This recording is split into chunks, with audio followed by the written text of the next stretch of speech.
dilakukan berdasarkan kegiatan profiling, analisa dan pengamatan yang dilakukan oleh petugas bea dan cukai terhadap seorang penumpang yang dicurigai perlu dilakukan pemeriksaan mendalam. Saat petugas bea cukai melakukan wawancara dan interogasi, diketahui bahwa penumpang dimaksud tampak seperti orang yang dalam pengaruh narkoba. Jadi sekali lagi saya ingin garis bawahi, itu diawali dengan adanya kecurigaan petugas kami yang ada di lapangan melihat gelagat orang ini seperti ada yang disembunyikan.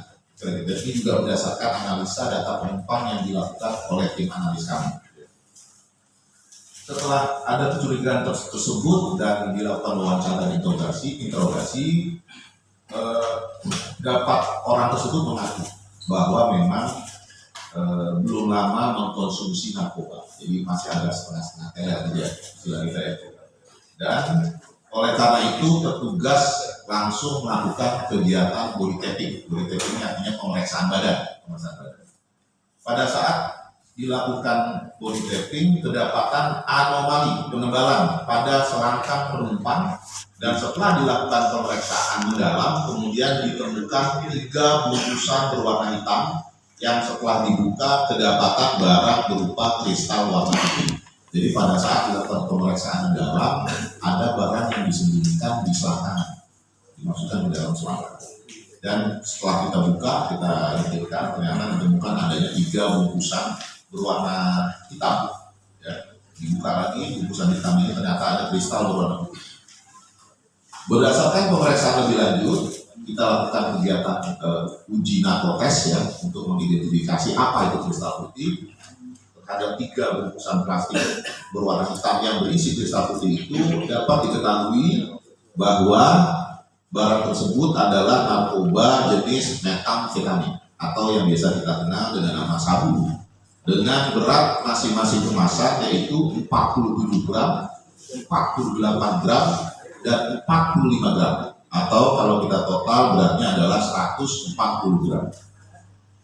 Atas perbuatan tersebut, si A ya, inisial orang dengan inisial A ini telah melanggar pasal 102 huruf E Undang-Undang Nomor 17 Tahun 2006 tentang perubahan atas Undang-Undang Nomor 10 Tahun 1995 tentang kepabeanan, yaitu menyembunyikan barang impor berupa metamfetamin atau sabu secara melawan hukum atau menundukkan di pelabuhan feri kedatangan internasional Tanjung Balai Karimun, dan atau mengimpor narkotika golongan 1 sebagaimana dimaksud pasal 113 ayat 1 Undang-Undang Nomor 35 Tahun 2009 tentang narkotika.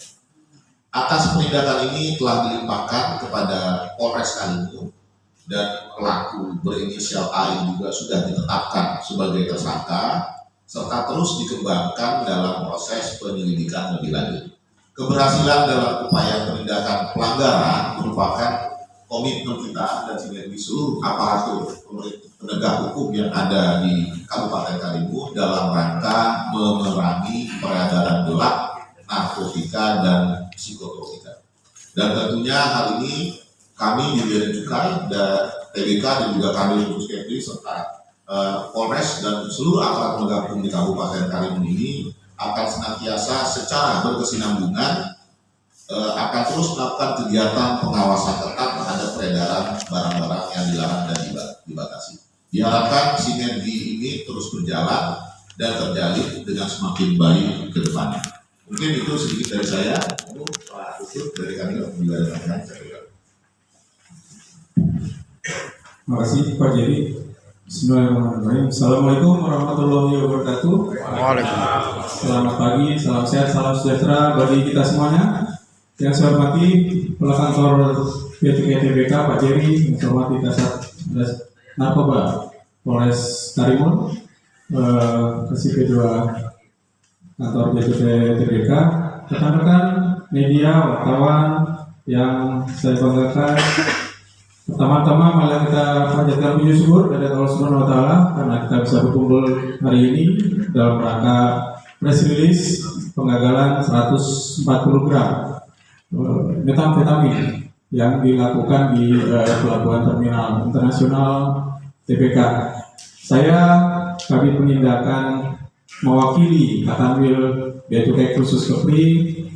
Pertama, tentunya menyampaikan apresiasi kepada tim di lapangan dari kantor Bea Cukai TBK bersama juga dengan Polres Karimun atas penggagalan penyelundupan metamfetamin yang dilakukan pada tanggal 22 Oktober 2024, yang tentunya ini merupakan sebuah effort yang luar biasa karena dihasilkan dari kejelian rekan-rekan tim di lapangan dalam menganalisa dan memprofil penumpang.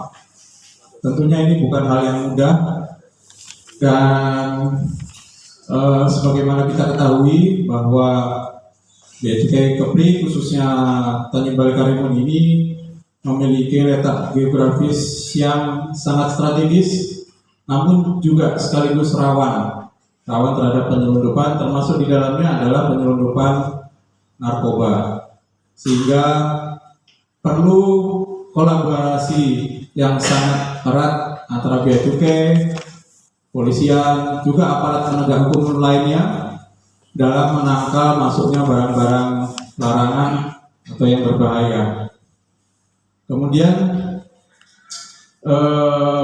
tantangan ke depan atau modus ke depan juga semakin berkembang, semakin bervariasi karena letak geografis tadi banyak sekali pulau-pulau yang bisa disandari oleh kapal-kapal penyelundup.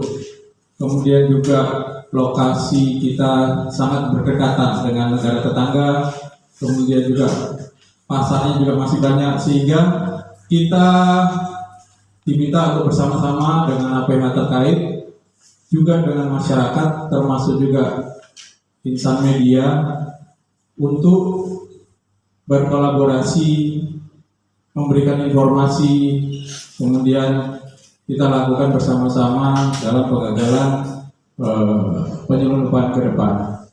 Sekali lagi, saya mewakili Katanwil Bea Cukai Kepri mengucapkan apresiasi, kemudian terus kita kolaborasikan dengan seluruh aparat yang ada demi menjaga kelangsungan generasi muda kita di masa depan, menghindarkan dari bahaya narkoba yang tentunya itu menjadi concern juga dari presiden kita yang baru, bahwa narkoba adalah musuh utama dari bangsa Indonesia. Saya rasa itu tambahan dari kami. Terima kasih atas kehadiran rekan-rekan semuanya. Mudah-mudahan ini menjadi pemberitaan dan memberikan informasi ke masyarakat, sekaligus mengajak partisipasi masyarakat untuk turut serta dalam menggagalkan peredaran maupun masuknya barang-barang larangan. Terima kasih. Wassalamualaikum warahmatullahi wabarakatuh.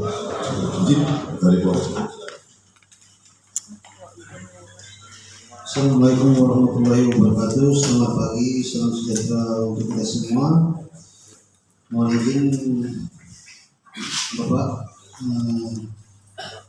tadi sudah dijelaskan sebelumnya terkait kronologis kasusnya. Kami mohon izin menambahkan sedikit saja terkait dengan pelaksanaan penegakan hukum, bahwa di sini karena tersangka memasukkan barang yang dari luar negeri, maka dikenakan dengan pasal 113 ayat 2 dan subsidiar 112 ayat 2 karena di atas 5 gram, yaitu pada Undang-Undang Republik Indonesia Nomor 35 Tahun 2009 tentang narkotika, dengan ancaman hukuman paling singkat 6 tahun dan paling lama 20 tahun penjara atau hukuman seumur hidup atau mati, atau pidana denda 1 miliar rupiah sampai dengan 10 miliar rupiah. Dan untuk barang bukti juga, sebagai informasi kepada teman-teman, sudah kami laksanakan penimbangan dan akan segera kita melaksanakan pemeriksaan uji laboratorium forensik untuk proses penyelidikan lebih lanjut. Saya pikir itu yang dapat saya tambahkan. Sedikit saja, terima kasih. Wassalamualaikum warahmatullahi wabarakatuh. Oke, saya langsung aja buka ya. Apa ada dari teman-teman media yang ingin bertanya? Satu-satu ya. Monggo Mas.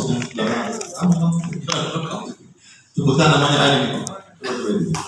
Sebutkan nama dari media apa dan apa pertanyaannya. Siap, terima kasih. Assalamualaikum, salam sejahtera, selamat pagi. Mohon izin dan saya Aziz Maulana dari media Warta Gempy. Warta Gempy, oke. Apa pertanyaan Mas Aziz? Ini kan udah ke sekian ribunya ya pencegahan dari kasus sabu-sabu. Itu kok bisa dari sana tuh lolos kan? Itu kok bisa? Padahal kan di sana sendiri kan itu kan ibaratnya kayak Singapura sendiri kan ketat gitu ya pengawasannya. Kok kenapa sampai lolos di sana gitu? Terus ini barang dari Kukuk itu mau diedarkan kemana selanjutnya? Nilai kalau di nominal itu kira-kira berapa?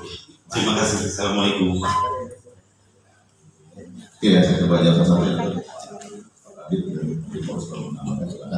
Jadi ini tadi pertanyaannya kok sudah tugas ini ketat dari luar sampai sini kok orang masih terus gitu.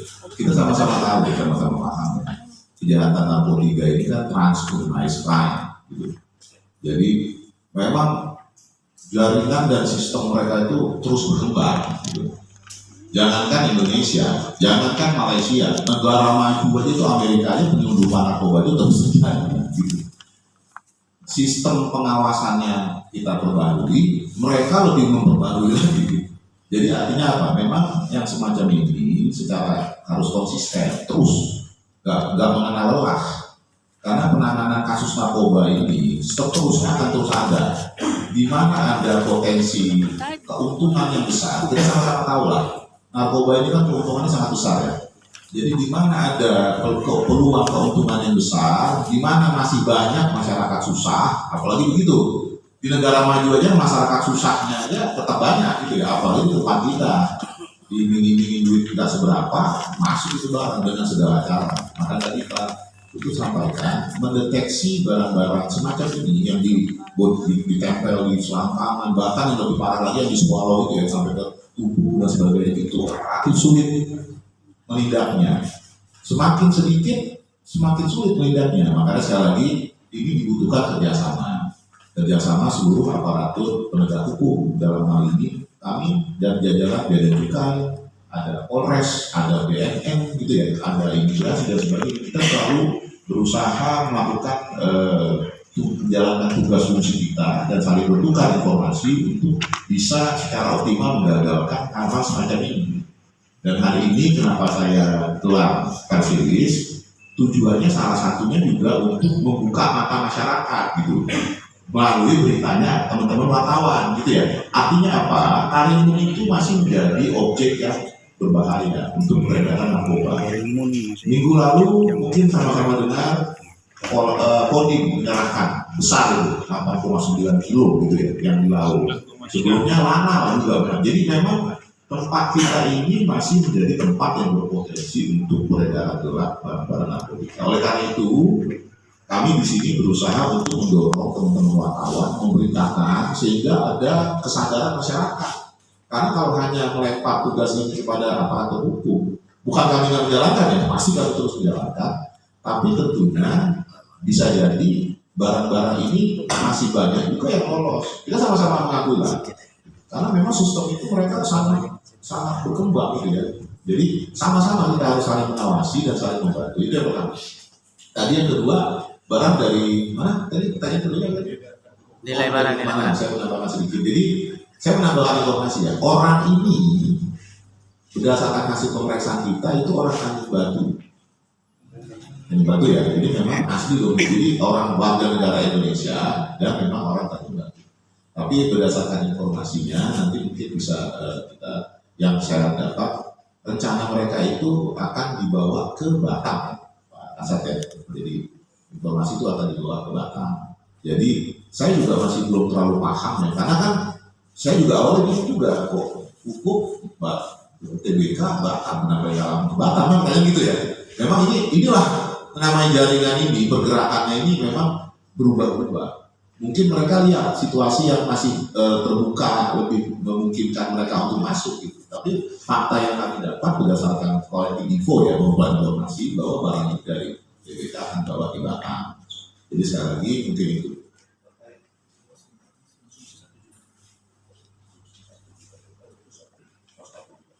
Oke ya, tadi berdasarkan nilai ya. Nilai kalau asumsi kita dengan standar umum itu nilai 1 gram sabu itu sekitar 1 juta.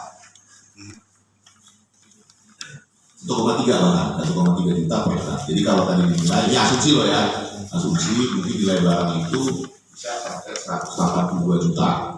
Namun kadang-kadang untuk paket sabu yang grade rendah itu bisa diperbanyak lagi, jadi nilainya bisa berkembang lebih besar lagi sebenarnya. Jadi kira-kira nilai barang itu sekitar hampir mendekati 200 juta lebih.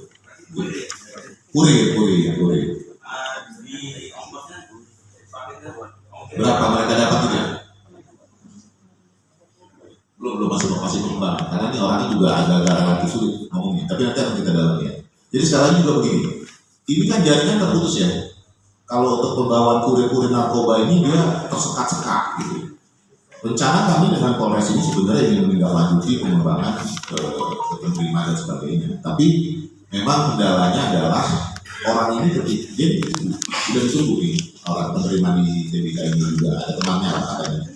Tapi begitu kita tahan di DC dalam pemeriksaan itu kan butuh waktu ya. Sehingga orang yang menunggu ini kan mungkin motek udah nggak bisa direspon atau lama nggak keluar udah hilang. Dan hal semacam itu memang ya biasa, memang jaringan narkoba ini prosesnya tetap terus dia tersekat-sekat. Nah sekali lagi karena itu kami juga mengimbau kepada masyarakat umum gitu ya, apabila ada informasi-informasi yang mungkin mencurigakan bisa komunikasi ke Lantas atau Polres gitu ya, asal narkoba khususnya gitu, untuk di pelabuhan yang dari luar mungkin bisa komunikasi ke kami, ke Bea Cukai dan sebagainya. Makanya kami juga berusaha untuk mendorong dengan adanya pemberitaan ini, harapannya awareness masyarakat itu lebih lagi bahwa memang peredaran narkoba itu masih berjalan dan kita perlu dukungan seluruh pihak, bahkan masyarakat sekalipun. Oke, ada lagi yang mau nanya? Ya silakan Pak, dari mana? Bapak siapa? Saya Ferdi dari Batam Tuli. Pak Ferdi ya? Seperti kita ketahui Pak bahwa penggagalan Bea Cukai ini untuk kasus narkoba ini bukan sekali terjadi Pak. Iya. Sudah tahun lalu juga ada Ada, sekali. betul. Yang modus juga hampir sama ya. Iya betul. Jadi yang menjadi pertanyaan saya Pak, kita ini kan di wilayah perbatasan. Iya. Yang sangat dari strategis di penyeludup. Adakah kemungkinan Bea Cukai sendiri untuk menambah alat yang lebih canggih dalam untuk mendeteksi? Kalau sekarang ini Bapak melihat tadi secara mengungkapkan ini, karena katakan kepiawaian dan petugas yang di sana pada saat kemungkinan pelaku ini sedang mengkonsumsi masih ada. Tetapi seandainya itu tadi memang dia tidak mengkonsumsi, mungkin ini bisa lolos gitu. Jadi adakah kemungkinan mungkin ke depannya sehingga kejadian-kejadian serupa ini tidak terjadi lagi.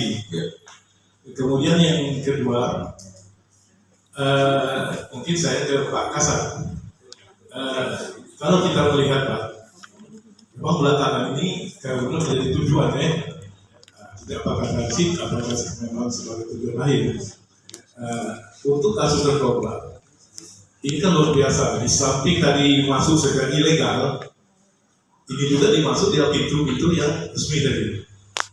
Jadi langkah ke depannya gitu, apa yang ingin kita lakukan supaya hal-hal ini bisa memang lebih menekan gitu Pak. Tidak jadi, ini kan kalau kita melihat ini sudah gawat ini. Dalam seminggu saja sudah 20 kilo lebih Pak. Kemarin Ranal 10 kilo lebih, ditambah yang diamankan Pak Kodim itu 9 lebih, ditambah ini lagi gitu. Dalam seminggu ini saja demikian Pak. Seperti itu, terima kasih. Terima kasih Pak Ferdi, saya jawab satu ya, terkait dengan pengadaan alat baru gitu Pak ya. Jadi memang kalau bicara alat sebenarnya di tempat kita ini sudah ada X-ray, deteksi X-ray, dan X-ray, alat-alat pendeteksian yang X-ray ini memang sebenarnya umum Pak di tempat seluruh di rata-rata tempat pelabuhan internasional itu kita sudah punya alat X-ray memang seperti ini. Jadi kalau disampaikan apakah ada penambahan alat atau bagaimana nih, karena sekarang kok kayaknya ramai gitu ya, kenapa rata-rata. Jadi ini saya ingin informasikan ya, kita oleh karena alat yang ada memang sudah ada walaupun sebenarnya masih bisa ditingkatkan, tapi kalau bicara pengadaan alat baru Pak, kita sama-sama tahu ya nggak mudah gitu ya, karena perlu dana dan pengadaan itu pun tidak bisa dilaksanakan oleh kantor kami sendirian, itu waktu dari kantor pusat itu dulu pertama, jadi otomatis prosesnya memang ada panjang. Tapi kami tidak berkecil hati, oleh karena itu kalau penambahan alat itu relatif mungkin tidak mudah, kami kerap melakukan kegiatan peningkatan kemampuan pegawai kami dalam pendeteksian. Sebagai informasi, sekarang ini pun atau kita koordinasi dengan pihak-pihak yang terkait. Contoh, sekarang ini ada tim dari kantor pusat kami yang sedang melakukan penguatan terkait kegiatan pengawasan pemasukan narkoba ilegal, meliputi Batam dan Kepri secara umum ya, Pinang dan Karimun. Nah, jadi memang secara bersama-sama tim dari kantor pusat kami ini melakukan penguatan mungkin dengan sistem deteksi yang baru, dengan pembacaan X-ray dan sebagainya, sharing session terkait modus-modus memasukkan ilegal yang baru gitu ya, yang tentunya ini dapat meningkatkan kapasiti building tim kami yang ada di lapangan. Itu yang biasa yang sekarang ini kami lakukan, dan tentunya kami juga mendorong untuk tim lapangan kami terus mengembangkan skillnya dengan mengikutkan kegiatan-kegiatan diklat, workshop dan sebagainya. Tapi sekali lagi tidak menutup kemungkinan ke depan memang perlu ada tambahan-tambahan alat yang baru gitu ya. Tapi sebagai informasi untuk alat-alat yang ada di tempat kita ini sebenarnya sudah cukup mumpuni gitu ya. Walaupun tentunya akan ada ke depan akan ada pengembangan yang baru. Satu lagi saya ingin menyampaikan, kami juga sedang koordinasi dengan Pelindo, kebetulan pagi yang Pelindo ini sudah ada kegiatan pagi ini. Kita akan melakukan kegiatan relay out, karena sama-sama kita tahu pelabuhan kita ini kan ada kredit ya Pak, yang mungkin bapak-bapak sudah tahu Pak. Kalau orang datang itu dari luar tuh, waduh, ular-ular gitu ya. Memang akhirnya serasa melakukan pengawasannya juga relatif jadi lebih sulit gitu ya. Jadi kami pihak Pelindo, imigrasi, karantina yang melakukan kegiatan pelayanan dan pengawasan di pelabuhan itu sudah beberapa kali kumpul dan sudah diputuskan kita akan melakukan kegiatan relay out yang tujuan utamanya nanti harapannya kegiatan pelayanan dan pengawasan di pelabuhan kita ini terutama internasional Pak itu bisa dilakukan lebih optimal. Kira-kira itu ya. Yang berikut tadi Pak Kasat. Siapa Pak Menteri? Apa tadi ya? Masalah pengawasan ya? Iya, dalam banyak apa? Ya, jadi yang pertama coba menjawab. Kalau untuk pintu masuk secara resmi, saya pikir tadi Pak Jai sudah menjelaskan langkah-langkahnya. Kemudian kami juga sudah beberapa kali melakukan penangkapan di pelabuhan domestik, artinya yang dari tidak cuma yang dari luar ke dalam, tapi yang dari Karimun keluar sendiri sudah beberapa kali kita melakukan penindakan atau penangkapan. Nah itu sebagai bukti bahwa ada kegiatan yang sudah kita laksanakan. Walaupun mungkin saja tidak semua bisa terdeteksi oleh kita. Nah itu gunanya kita bersinergi dengan kawan-kawan teman-teman sekalian. Karena saya pikir sangat masuk akal bahwa kalau kita bekerja sendiri tidak akan bisa mencakup semuanya setiap hari 24 jam. Saya pikir sangat masuk akal ya. Terus untuk jalur-jalur yang tidak resmi ini sudah kita programkan sejak awal tahun. Sudah ada beberapa desa yang di wilayah balai ataupun yang di luar. Sudah beberapa kali kita melakukan sosialisasi dengan teman-teman di desa ataupun yang di sekolah, itu sudah kita laksanakan. Makanya kalaupun kita melakukan pengawasan sendiri bukan susah, tapi sangat susah ya. Jadi tidak mungkin kita bisa bekerja sendiri. Saya pikir itu. Terima kasih. Terakhir ya. Terakhir atau dia Mbak ini, Mbak siapa namanya? Atau siapa? Boleh dua deh, atau Mas dulu boleh. Mbak Atau aja. Mbak dulu ya. Mbak aja dong, Mbak. Dua yang terakhir. Sabar, Pak. Mbak. Berdiri, Mbak, berdiri. Namanya siapa? Dari mana? Baik, izin komandan, saya ini dari Tribun Data. Mbak Yeni ya. Yeni, oke. Begini komandan, sebelumnya pelaku kan pastinya sudah melakukan komunikasi di pelaku yang ada di Malaysia.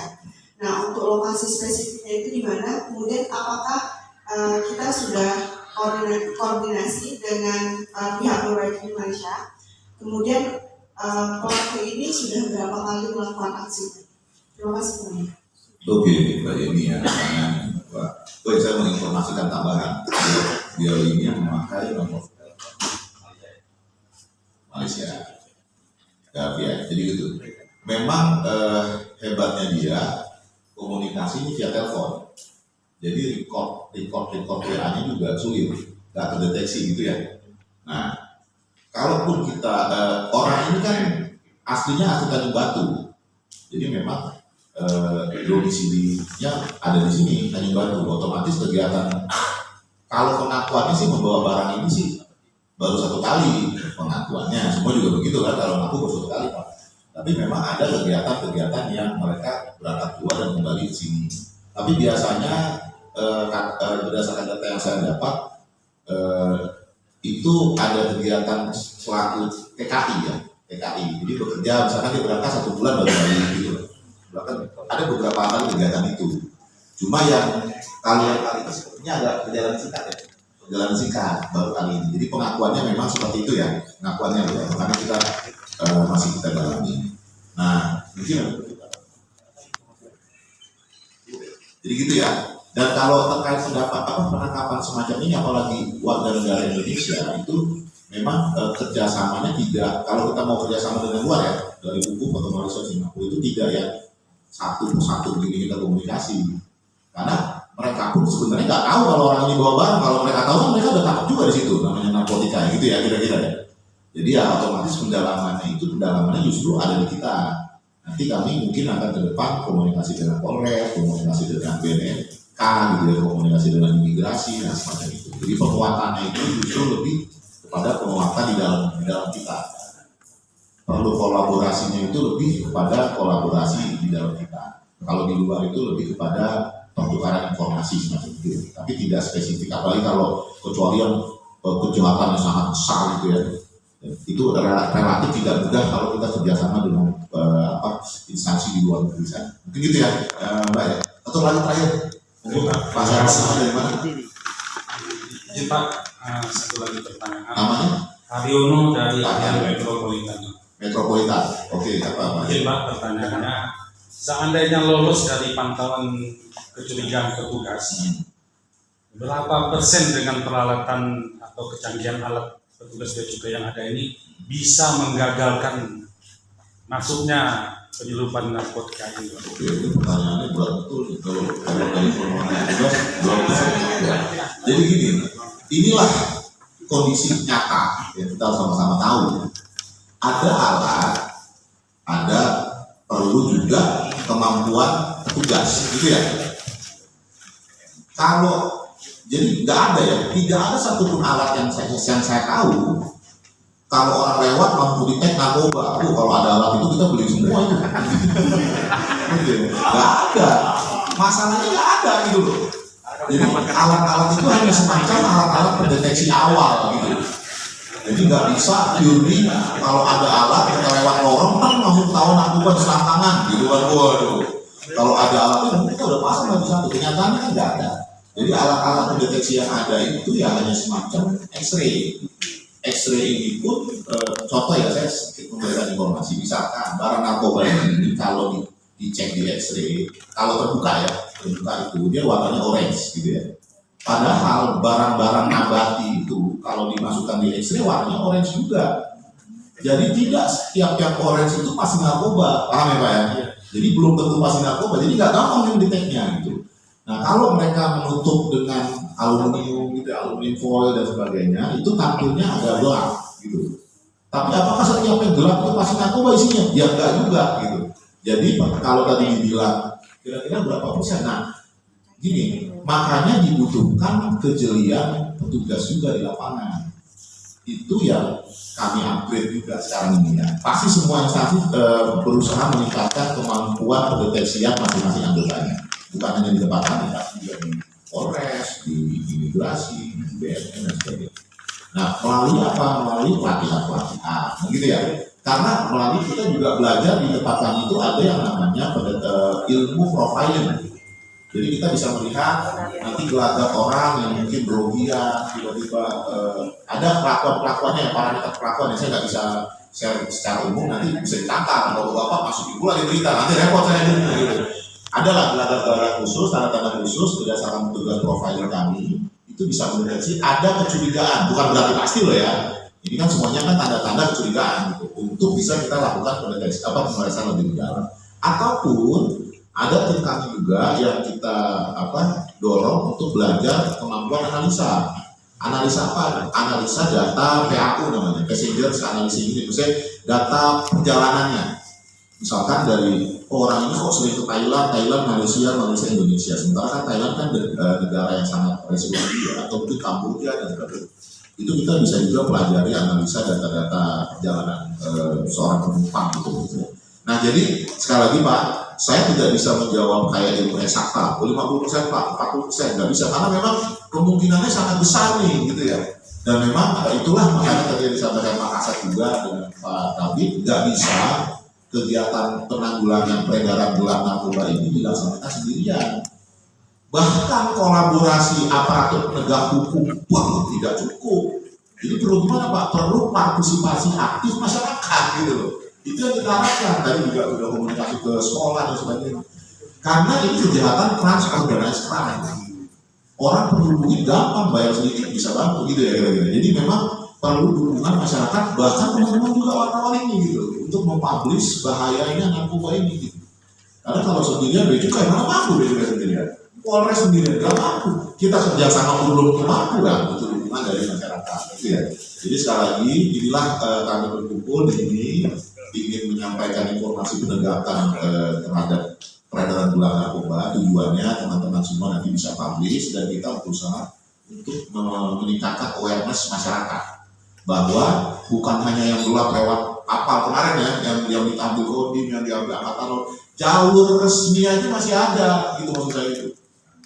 Jelas-jelas masih ada nih, makanya kan membahayakan. Ternyata masih kita harus aware, karena sekali lagi kita berusaha menyelamatkan generasi muda kita, penerus kita. Yang berbahaya ini kan mungkin kalau saya lihat muka-mukanya di sini sih bapak-bapak insya Allah bersih semua ya.